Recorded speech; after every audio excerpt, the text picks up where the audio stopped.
Bugungi temamiz Xi Jinpingning taxti tavirməkdə degan mavzu qo'yishimizga sabab bo'lgan savolga kelaydi. Endi shu 17 oktyabr Xitoy o'zining organ to'rbetida xabar e'lon qildi. Ilgari albatta Xitoyda tuyuqsizlam buni generalni buni vazifasini elo etadigan sistem qo'yamdi.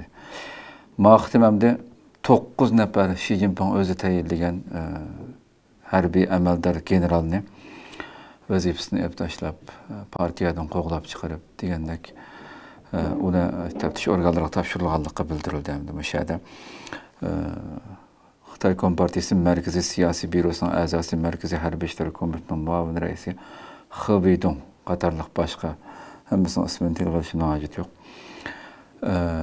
Buni qanday qilib o'zi vazifaga tayinlagan tarixlardan tortib hammasi tafsili bor xabarimizda.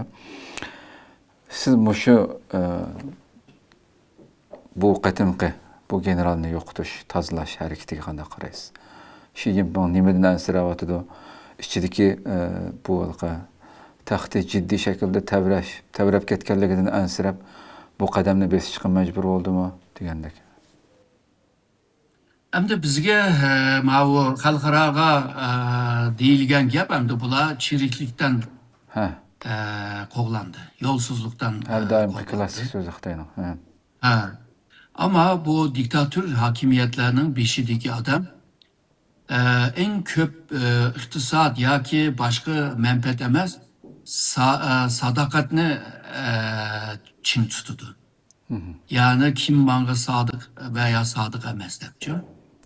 Şununla bu yerde bir siyasi mesele mi var? Ama sadık meselesini siyasi aylandırsa.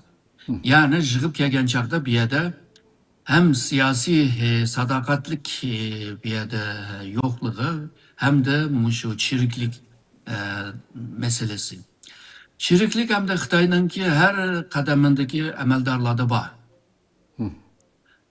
Tabii bu nime mi şundak bu sadakatlik meselesi mi şundak töven derecedekiler bir üstündeki sadık buludu. O biri yani bir üstündeki sadık buldu. Jığıp merkezgeci buldu. Bu Komünist Xitay'nın ki partinin kurgan sistemi muşu. En baştalamışına kurulgan hem de. Yani bir dereceye sadık buluş. Bu mısa muşu sadık bomu da dep öldüreyiverdi hem de. Öz vaxtıdı mı hakimiyet bir şey kıyamazdan evvel yani Gomindan hakimiyeti vaxtıdı mı nurgun aşında sadık bomuğanlarını öldürüp kegen. Bu öldürüş cette naiti reyimsiz yani öldüreleydi yani. Şununla bu bizge belgen bu haberlerde bu şu çiriklik meselesi bile düşündüreyli de oylavatım. Bu Xi Jinping 2012'nin ki ahırda bu partinin jığını içildi. O parti reisi oldu ve harbi merkezi harbi komitetinin reisi oldu. 2013'nin 3. ayda kurultayda halk kurultayda ondan keyin devlet reisi oldu. 2023'ten kinla bu başta mavu Boşilay özünün ki rakibi olan Boşilay'ını hal kılıp etti. Hemimiz bilimiz oma çiriklik var, oma Xi Jinping'e rakip olan ahval var. Ondan kinla bu Zhou Yongkang'dakilerini hal kılışık başladı. O vakti da çiriklikke karşı faaliyet ilip varımızda bu belki şu 2013-2015 geçe çiriklikini yoktumuz dedi ve Xitay halkı bunu pek kolladı. Çünkü Xitay emeldarlar bu pek yolsuzluk ve çiriklikte pek işip ketken gap. Hoş. Şununla halkının ki kollaşınıma kolga düşegen oldu.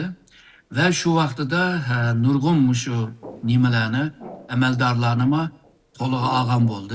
Misalga 2013'ten şu 2016 gaca şu 3 yıl boyunca 105 emeldarını hal kılıptı değil mi de tutup taşlattı. Bir yerde bu arlaşıp kalkan pul miktarı değil yani çiriklikten yani 46 milyar nokta 78 man Muşu nime renminbi yani Xitay pulu ki bu. Eğer de derece bile qaraydigan bolsak, muşu devlet derecelik emeldarlar Zhou Yunkan degan vardı. Zhou Yunkan şundaqla muşu partinin ki siyasi ve disiplin komitenin başlığı.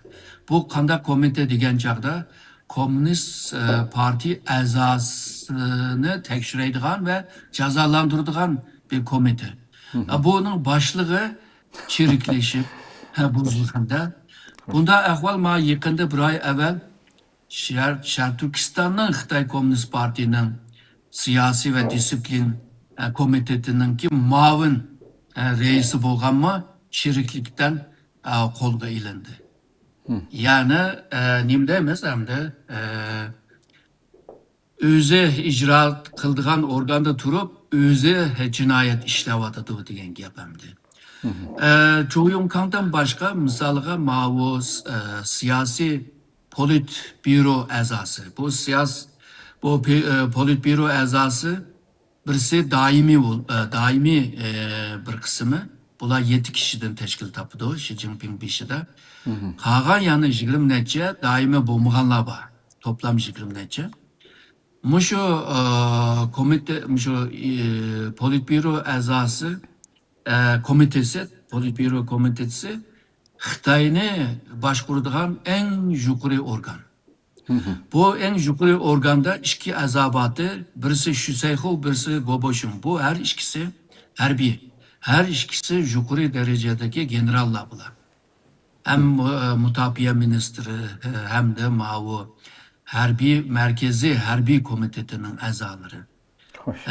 Bunu tutup aldı. Ondan ki muavin devlet derecede bo'lgan ikki kishi var, Surun ve Linjihua deganlar. Bularni shu birinchi dolqunda, yani 2013-2015 arasında tutulganlar. Bu ikinci dolqun bo'lsa, shu 2023 ve 2025. Bunu yani 10. aygacha tutulgan kişi 155. Yani yuqori derecedeki emeldarlar.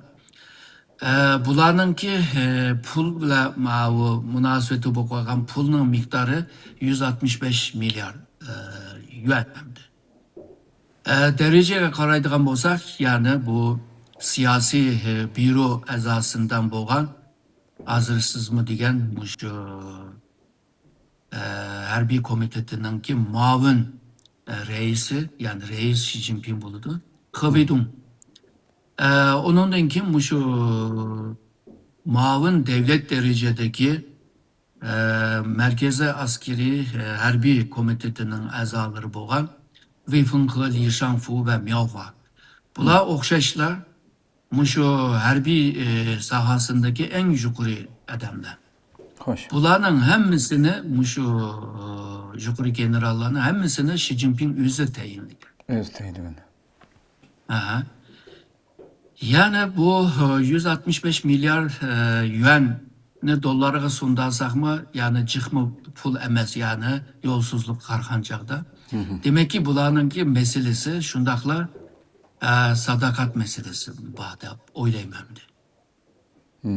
Yani Xi Jinping'e sadık bulamağanlığını Xi Jinping his qilg'ashqa.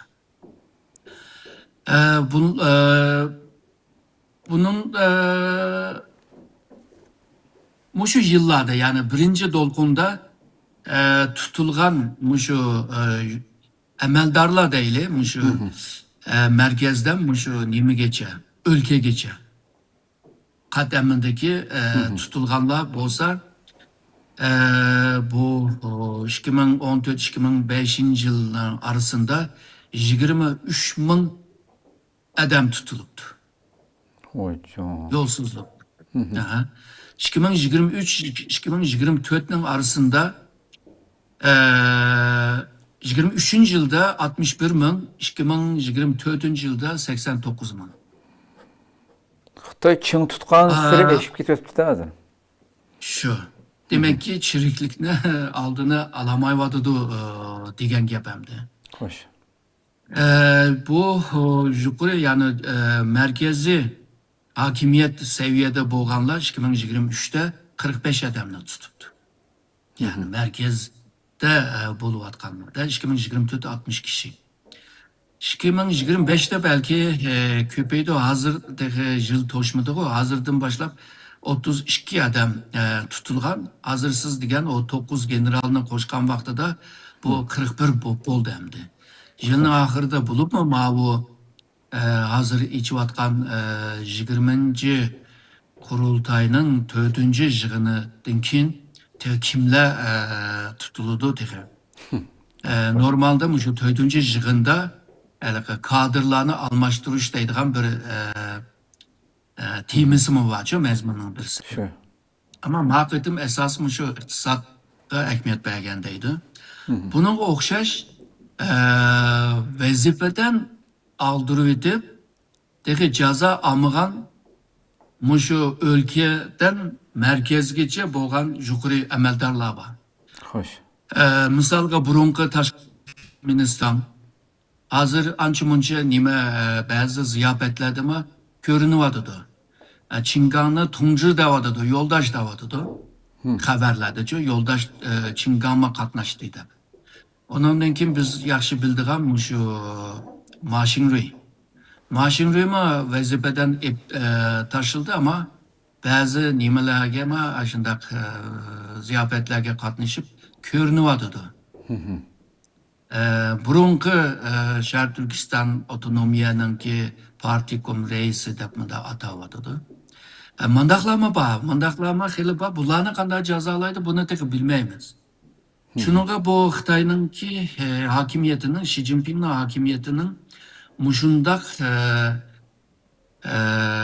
yolsuzlukka karşı tedbir aldım degan siri yolsuzluklar köpeyiyotganini ko'ryapmiz. Belki ben degan sadakat meselesini algan takdirde, qo'shgan takdirde demek ki Xi Jinping'e sadık bo'lmagan adamning sonimi ko'payadi. Yoki Xi Jinping'dan nokta nazardan qarasak, Xi Jinping manga sadık bo'lmagan adamning soni ko'payadi deb tushuntirsak bo'ldi. Yani yig'ib kelganda bu diktatör hakimiyetinin beshidagi adam devamlı bu ensirashning ichida, qo'rquv ichida shunday devam qiladi. Tarixda shunday, Xi Jinping shunday. Demek ki bunundakin texma shunday ensirash va qo'rquvning ichida Xi Jinping devam qiladi deb o'ylayman. Xo'sh. Xo'sh. To'g'ri desa haqiqatan yani amaliyotda çiriklik qilib, para elib, manda qilmagan bo'lsa-mi, Xi Jinpingning kuchi buzilib qolsa, birisidan gumon qilsa, hamda shunday har xil bahonalarni o'ydirib yo'qotib o'tish Xitoyningki tarixiy bir nimasi qo'yamdi, odatida ham. Yoki birisi pishti pasab nima terib qo'ysami, u gumon qiladi. Shu. Yani shunga hozir Xitoyning amaldorlarini shunday tuhmat qildiganlar bo'lsa, Xi Jinping ularni tutib solaydi hamdi. Tabii.